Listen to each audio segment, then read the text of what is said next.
Hey, I'm Shay Keister, and I'm your host for the Casual Cattle Conversations podcast, the beef producer's place to explore new management practices. Thanks for tuning in, and welcome to the community. Hey folks, it's Shay, and thank you for taking time out of your day to spend it with me on this show. Today we are visiting with Ray Williams, and we are going to be visiting about herd record-keeping systems. So Ray is going to help you as a cattle producer better understand how to straighten out your records, right down from the type of tagging system you have, all the way up to how you are recording and analyzing that information. This is an episode that was previously shared on the show, but it is just so valuable that I had to bring it back for you guys to hear again. Before we dive into the episode, I do want to remind you that the best way to support this podcast or any podcast you listen to is to give it a rating and review on your favorite app, because that really helps other people find it, and it helps us as podcasters get more downloads and reach our own goals. So with that, have a great day, and let's hear what Ray has to say.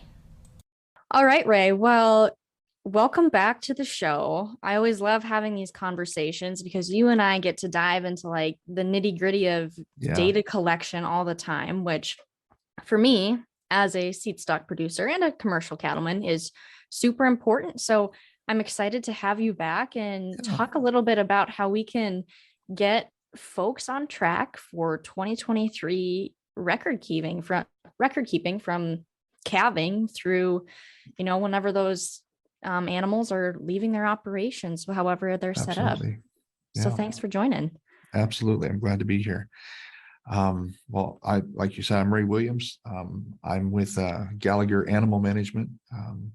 I'm the Director of Technical Operations and Learning and Development, and been in the field for about 10 and a half years, working with producers all across the country and Canada.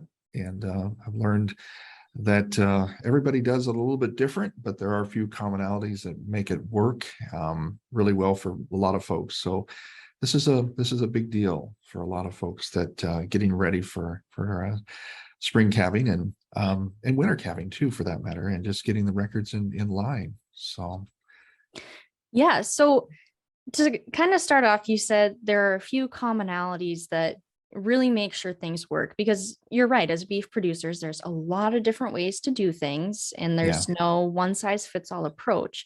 So what are those commonalities with record keeping that are certain that they're going to help keep your operation on track and in line and eliminate some of those messes and frustrating times and well, did you write this down, or did I write it down, or where did it go?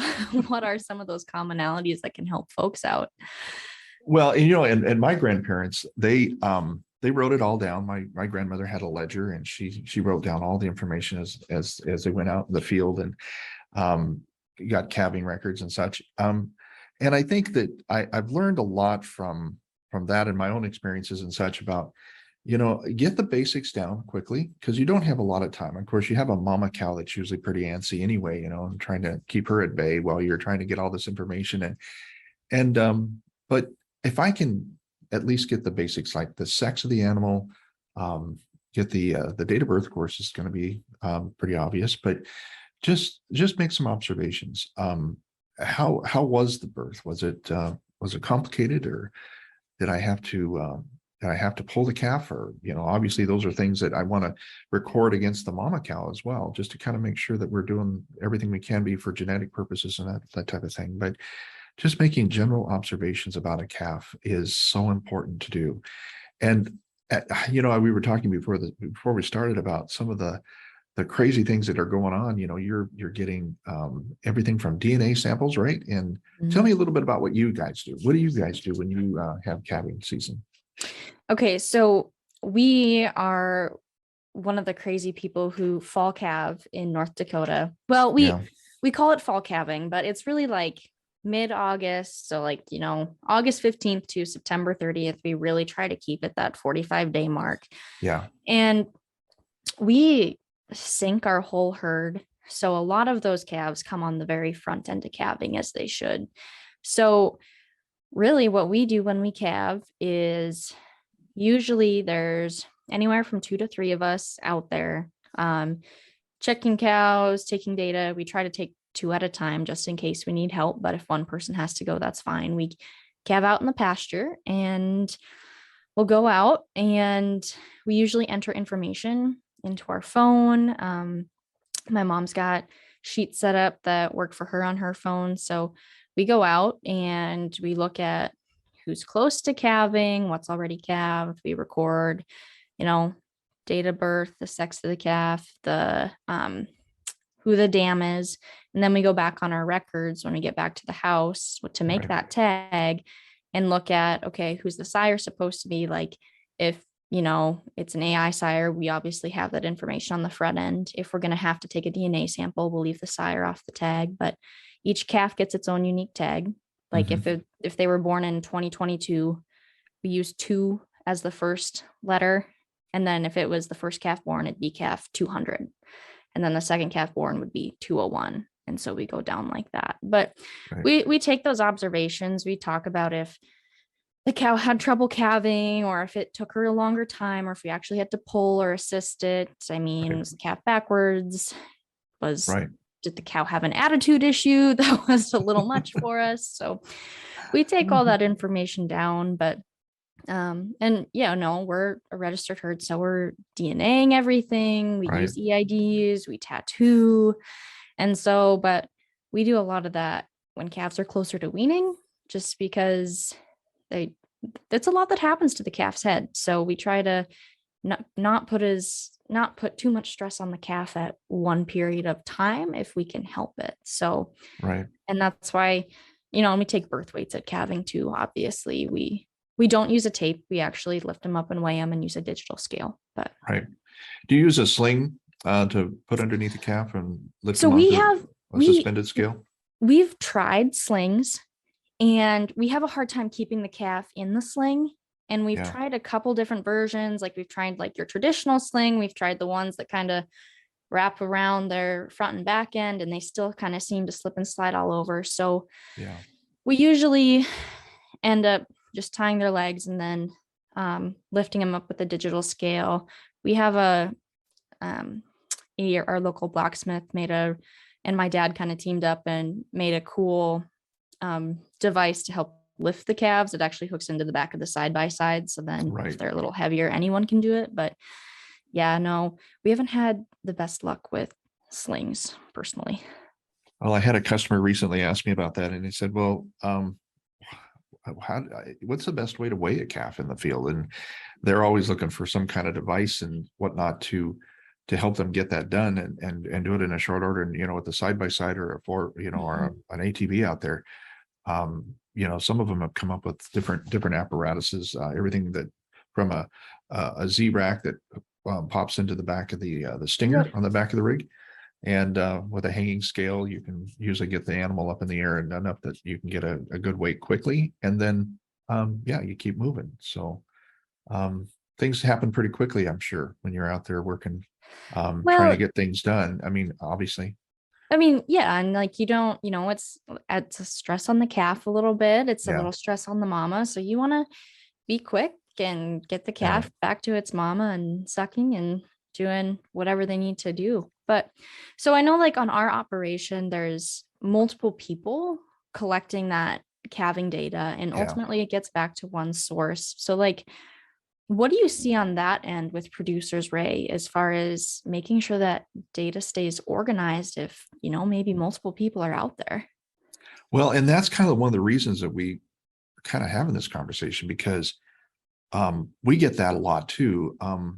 Advice. What advice do you have about that? And we tell folks all the time. I said, whatever works for you, but to get it back to the office or get it back to the house in a way that you can read it and get it recorded or enter it into a computer or whatever you need to do.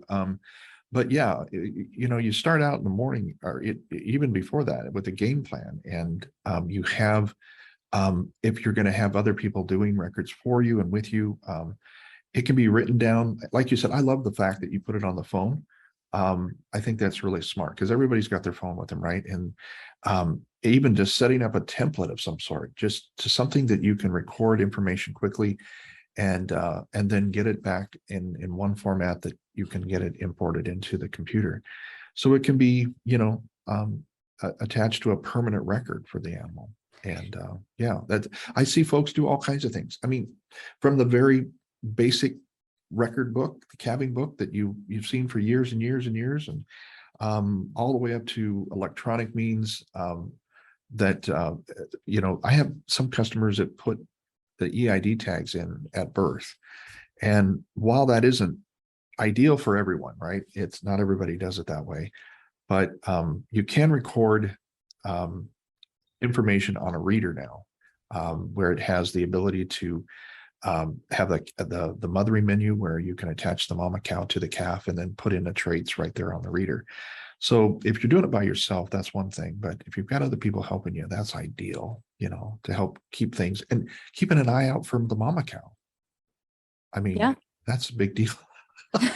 I mean, we've talked about selecting for disposition before too, but calving is one of those times where, her hormone levels are going to be at peak. Yep. She's going to be in her highest protective mode as she ever possibly will. So, Yeah. there's different opinions on measuring disposition scores, but Yeah. for us, that's when we measure it, because if that's where we're going to have to be in the closest proximity to her when she is, at that level at her peak protective mode, really, that's where Right. we like to take that measurement of what is her disposition. And it's nice to, going back to the phone records, I like to have it on the phone because, like you said, I always have it. I always have my phone on me. But growing up as a little kid, I remember my dad coming into the house and he'd start washing his hands at the kitchen sink. And all of a sudden he'd say, grab a piece of paper and write this down, because he was halfway through scrubbing off whatever note he put on the side of his hand. Yeah. Yeah. So at least if it's in a simple form or a text message, whatever it is, you're not going to scrub it off or lose the calving book or wipe the dry erase marker off the windshield. I've seen a lot of that from folks. So that actually came up the other day. I was at the Angus show, and one of the customers came up and said, we were talking about, applying records and things like that. And they said, well, a windshield with a marker works just great. And I said, that's awesome. My wife, we used to homeschool our kids back in the day, and the chalkboard was the front window of the in the house, and you do dry erase all over the window, and that worked effectively well. I mean, I'd come home and you couldn't hardly see out the window. There was so much stuff on it. So that's one way. And then, one customer said, yeah, I use 2x4, whatever I can find in the back of the pickup. And of course, it's usually the husband and the wife that are standing there in a booth, let's say, asking about scale equipment or readers and that type of thing. And he says, yeah, it's time to get a method of recording information. And she says, that's right, because I'm tired of getting it back at the house on a piece of wood or something that's got blood or something else on it. Mm-hmm. And because it can hardly read his writing, or he messes up the numbers or whatever, so it's everybody does it different, like you said. And the phone is I think becoming the catalyst now for a lot of things. And we're certainly listening as a corporation and as a company that's interested in becoming or having solutions for efficiencies on collecting data. And we recognize that too. And we just want to have a way to, if you enter it on the phone, that it is organized and it is transferable quickly out of the phone into a program, so especially for the registered herds like you work with and whatnot. So yeah, well, registered, and even the registered folks we're going to be taking more data than the typical commercial cow-calf producer. But even for that commercial cow-calf producer, those records are equally as important, especially as DNA testing commercial herds becomes more popular, and data collection overall. I mean, it's valuable from a production standpoint, a financial standpoint, and just making sure that your business is sustainable and able to be passed down to the next generation if you wish for it to be. Now, I want to go back, and you and I had talked about this a little bit. I mentioned how my family has our tagging system for numbers. What do you see as an effective way for people to give that calf a unique ID and when to do it? Yeah. especially as we go about entering this information digitally into pre-created templates and platforms. Like, Right. what do you see as effective and ineffective? Well, a lot of producers across the country in the past have just made the calf number the same number as a cow, as a dam. And while that it works well for those that are not really keeping a digital record, it's a disaster when you're trying to do digital recording. So keeping a unique number on the animal is absolutely paramount. What you guys do with the date at the beginning of the prefix is really smart too. And you can still keep the essence of the mama's number Mhm. on the calf until at such time you maybe have a weaning, you change the number at some point. You can always do that. But if you can put a majority of the mama's number in there and then put the date, then it just keeps things straight. There's also the international date code system that's been adopted by literally everybody all over the world. It's a great system. But it's an alphanumeric type thing where Mhm. A through Z represents a number, a date or a year code, and B, C, D, whatever it might be that year, would precede the mama's number on the calf. So it's just another way of keeping the numbers dissimilar, um, because that's really the best way to keep things and keep everybody individual. So you can have an individual record down the road if you want to in the digital market and the digital pieces that you're working with as well. So Yeah, my grandpa and I use the alphanumeric system on our yeah, commercial cattle. So yeah, it is nice to be able to age your cows and off that letter hmm, and still be yeah, able to tie it back to who their dam was as well. right. So it is You know, nice. and we'll leave a link to that worksheet or that sheet Mhm. that is the international date code, and it's something to consider. If you don't already have a regimen for your tagging, it's an easy way to reference your animals as you move forward. And yeah, it's awesome. I use it all the time, and people from all over use it. So it's a good way to do it. Whatever works for you. I mean, whatever works for you in your operation. Well, and I think that's the big thing. And we've already talked about it a little bit, is that it has to be something that works for your individual operation Yeah, and makes sense for those who are helping. And one of those challenges is having multiple generations on an operation who all have yeah, to be able to understand right. and use information effectively. And that might, in my mind, the older generation, like, I'm not going to get my grandpa to Yeah, enter calving info on an app necessarily, but right, I right. know, I mean, but he is a little more tech savvy than he lets on. He can FaceTime and but um he has a hard time with buttons on Yeah, iPhones because his fingers are so big. But right, he will keep calving records, and every time he comes in the house, I can look at his calving book and I can put it in my phone if I need to. So right. there are ways around it.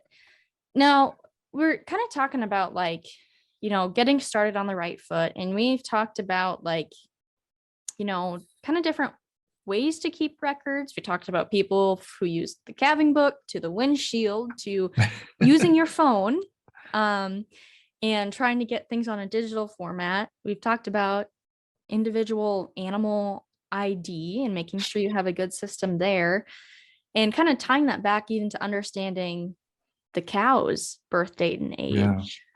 What else do you think, cattle producers need to keep in mind and have a good system for to make sure that their records are in line throughout the year? Well, there's a lot of things that can happen during the early stages of the calf's life. And um, that first vaccination time, about 3 months in, is a good time to kind of measure things up again and just kind of compare that calf to the rest of the herd. And if you can get a weight on the animal at that point, if you can't, I mean, sometimes it's just impossible because you're just trying to either get them, like I said, first vaccinations are branded or whatever you're going to be doing that first 3 months. And then because some people don't even see that calf again until weaning time, right? Mm-hmm. But establishing an average daily gain is really important. By the time you get to weaning time, we want to really see how that animal performed. And if there's, a death or some kind of a problem that's happened, or the animal gets sick, it's so important to really make sure that that's recorded too, just to kind of see what the symptom is and what the issues are. And any type of issue that could cause trouble for you, the rest of the herd is really important to keep track of too, right then, in that first few months of life there. But yeah, that's from that first set of data at the beginning of life all the way to weaning time.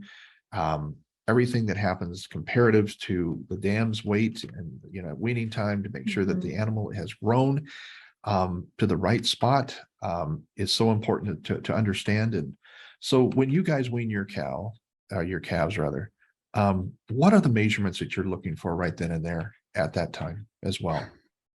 We take those weaning weights, and, as we're taking weaning weights, we look at how are they measuring up compared to the rest of the herd, Right on. and how is that cow been measuring up year after year? Are Mhm. her calves consistently at the top? Are they right in the middle? Or is she, producing calves that consistently wean on the lower end? So, Right.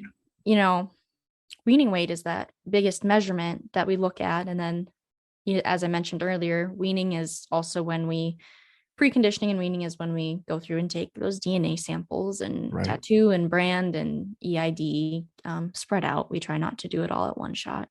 Right. Do you find it tough, once you gather all that data, to sit down and kind of analyze things too? What point do you sit down and just go, gosh, especially after weaning time, to really evaluate the dam's performance? You know, we try, but it's probably something we could do a little better job at, because we'll look at the sheet and info briefly.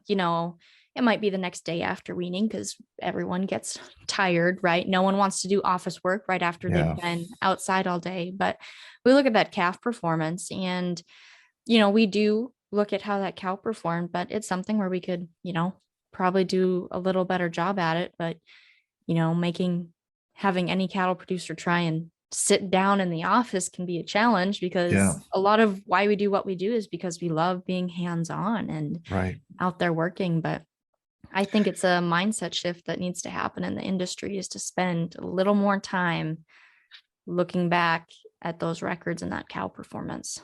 Well, and it kind of ties back into even at breeding season, Mhm. if that information is gathered season over season, it certainly makes the job at breeding time a lot easier too. If I've got a cow that's been exposed or has been AI'd, and how has the performance been? Did she take the AI or not? What year over year have happened? Has she been open more than once? There's just so many genetic things that we're looking for, right? That this information is just, it cannot, there can't be enough of it actually in my mind, because I want to make money on my animals, right? Mhm. It's an expensive operation if I don't keep track of the things that can cause trouble. And I look at these records as one of the best ways to know what to call, at the end of the day. What is it? First of all, what does it cost to grow an animal? And then my calling decisions have to come from these records as well. And I've got a really good memory. It's just not very long. I think we all suffer from that. We make Well, observations, right? And then we think, oh gosh, I'll remember this. And I don't, because I need to have it in front of me when I'm working animals, especially at breeding time as well. and that is, that breeding time. So with our calving period, we AI'd our cows a few weeks ago, right? Yeah. And that was something that when we were going through and trying to determine those matings for AI, that was something where we were saying, you know what, this cow hasn't been performing. She doesn't get to be bred again, Yeah. you know, and we have we don't really have any tolerance for open cows on our operation. There's they don't get a free ride. So, No, no, but it's too expensive. it But we have is. to we keep those records, you know. Mhm. If she's left a calf, I mean, sorry, Right. but we can't afford to keep you around if you're not gonna produce. Well, and even keeping records that can help me make a better sire decision too. I mean, I'm looking for a small calf that grows fast, right? Mhm. Um, but yet, um, the pairing can be off a little bit, and we can have trouble. But that sire with a different dam does a phenomenal job. So um, there's all these observations that can be made, and like you said, there's some that you just can't have any tolerance for because they just do cost your operation. The feed and the everything that goes into an animal, if they're not going to produce, it's just not worth having. So yeah, this is all part of the cycle of this information, this data. And I talk to college kids all the time at some of the schools, and um, they're worried. They're like you. They come back to a family farm and they want to be successful. They have a family to support, and this, I know that there's a lot of folks that don't embrace technology the way we think they should. I mean, I'm getting old and I have trouble with technology too, but I've learned that, and I know a lot of producers have the same story, that they've learned that there are tools that make it easier for me to pay attention to more details. Mhm. And I think that's the key to this. Um, yeah, my grandfather and my grandmother probably wouldn't embrace the technology that I, work with today. But if they could have seen the results of some of the data analytics that we could have looked at, and just looking at information on a paper, they can see stats that actually can help them do a better job. And Mhm. um, I don't know, the kids say that they say, well, I'm going to take all this technology home and I'm going to put it on my family farm. And the follow-up is sometimes it doesn't go so well because dad um, has a way of doing it, and that's the way it's going to be done. And but they come around. I mean, they come around. They see the efficiencies. If you've got a good group of cows and you can make some good decisions based on some great data, that's what they really need, and that's what they want to. So you see some conversion. And then I've seen people come to the booth and to our, and we talk to folks all the time all over. And I've got one customer down in southern Missouri, and he's 75 years old, and he has a smartphone. He doesn't like it as well, but he loves the scales and the readers, so he can take care of information a lot faster. And like your dad, he's got big fingers, so it's hard for him to hit the buttons all the time. Mhm. So we've developed some technology that allows him to speak text, and you can do that on the phone too. But um, he talks to the phone and talks to the app, and it just dictates all that information in for him. So I mean, there's all kinds of different ways to take care of this information and get it back to where it needs to be. So Well, that speak to text is a really nice feature, and that's really nice if you're out in the field and don't want to take your gloves off, or if your exactly. hands are dirty, right? Like that's just a really good feature for everyone, whether their fingers are too big to hit all the buttons or not. I mean, you before we dive into like specifics on types of Yeah. technology, I want to touch on something you said. You talked about change and how people come around. Yeah. One thing I learned in one of my business courses in college was that going through a change is the same as going through the stages of grief. Yeah. So, kind of think That's so about, true.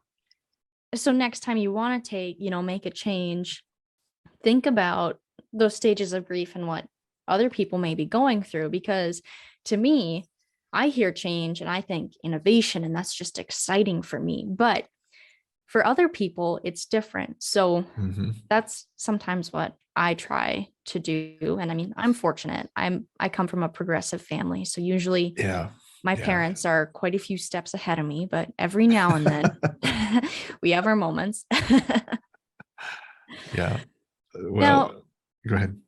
well, I just, we've talked about types of records, ID systems, um, ways to take records.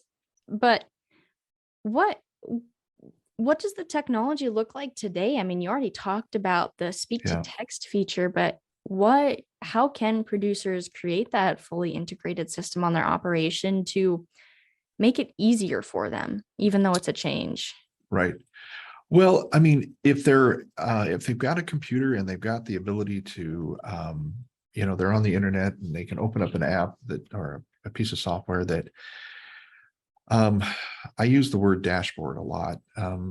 It's basically just seeing a lot of information in some pictures and some graphs and seeing some feed efficiencies, seeing herd performance efficiencies, all in one shot. The technology is driving to a simple format that allows you to see a lot of information quickly and make decisions and about animal sets and groups really, really quickly. Um, I guess one of the things too is that the shotgun approach, as they say, is one way of seeing it, but there's going to be questions. I mean, you can go through a lot of data quickly and just look for exceptions. You know, I teach that to folks all the time. Just, okay, here's a string of data that's got all the animal information on it, and it's all lined up in a column. And okay, now go down this column of average daily gains as an example, and pick out the ones that are not normal. Because you can see an average. You can literally just by looking at it, any Mhm. trained eye can look at it and say, "Hey, this is odd, not right." So you hit one of those animals that's off, way off, or you sort it by the smallest or the least amount of average daily gain to the largest, and then kind of analyze the top and the bottom of that list to see what makes the most sense. And you can see trending very quickly by just doing that one exercise alone. And while we use average daily gain and the overall herd bell curve, from the lowest, performing to the median to the high performers, on the other side of the bell curve, I want to see that information at fingertip. And I want to see it on my scale. If I've got an animal in front of me, I want to see that history right now and see where that animal falls within my herd. Um, Animal performance can be measured, a hundred different ways, but I'm looking for herd average. I'm looking for herd dynamics. If I'm not getting what I need, I can take that subgroup that's the group that's not performing and put them on a different ration. Let's say, sort them off, put them in a pen, and feed them differently. And then I don't have to spend the money on the whole herd to get the whole average up to one way. And then my high performers, yeah, I take good note of that. What is that? Why is that happening? What's the genetic pairing there that I'm doing really well with? And I need to do more of that, right? So it's kind of like managing people. I hate to say it this way. You know, in HR dynamics, you see the graph that says, okay, you'll spend 80% of your time with the bottom one third of your team. You have the middle group that are performing and doing really well, and you challenge them, but they're very low risk. They're just doing their job all the time. Mhm. And then you've got your high performing group over here that are going, hey boss, what's next? And you go that way, and they go that way. It's very similar raising cattle, because you've got that low performing group and you spend a lot of time, trying to save them. They're expensive, right? And you analyze why they're not performing. You analyze their genetics, everything about them. And that is all just basic information that I can look at in a very quick snapshot on my computer. The software is designed to make it easy to do that. And then I can make my own lists. I can make a list of animals that I want to focus on. And when they come through the herd, I just sort them off and I pay attention.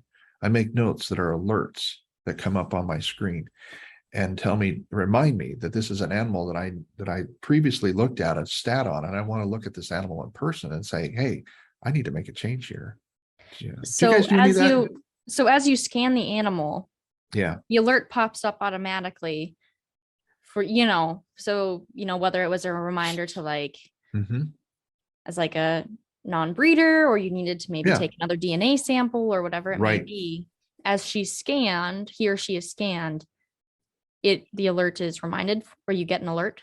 Yep, yep. And you have to either, delete the alert or, keep it and look at it. And I found that there's a lot of reasons for those low average daily gains.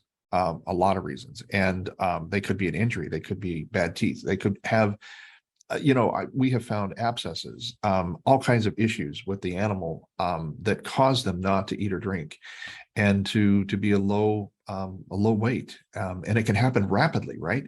So Mm-hmm. I think the more exposure I can get to the animal and I can see the animals, the better job I can do. But that isn't always practical to do, right?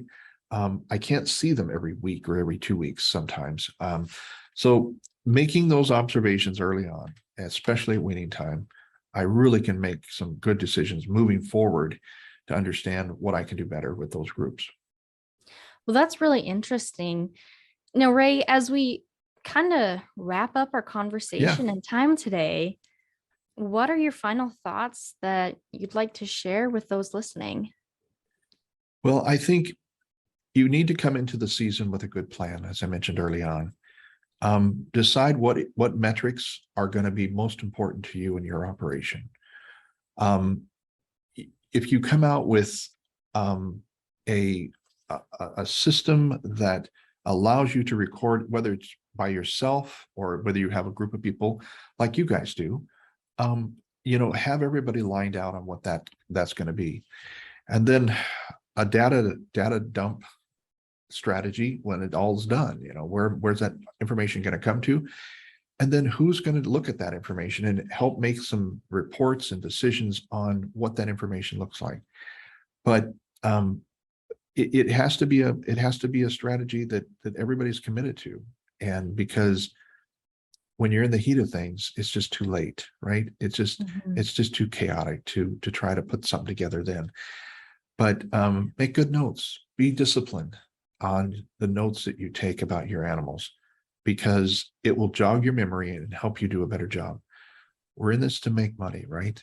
And profit can be wasted so quickly if we have the wrong animals. And so making sure that everything is tight, and that I'm analyzing the data that is, like I said, most meaningful to me in my operation, all the way to the end. And when I'm getting carcass data back from the process, um, I want to look and see what kind of job I did.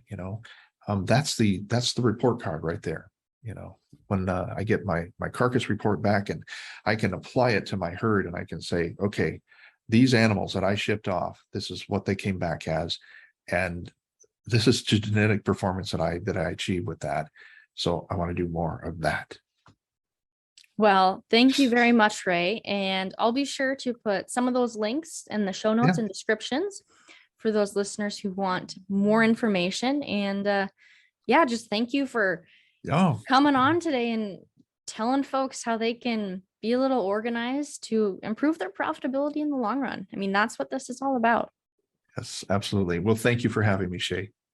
And that's a wrap on that one, folks. Thank you for tuning in today and joining in on the conversation.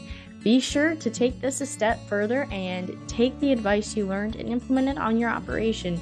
If you want to have a conversation about it, head over to my social media and send me a DM by following @CattleConvos and connecting with me there. Have a great day.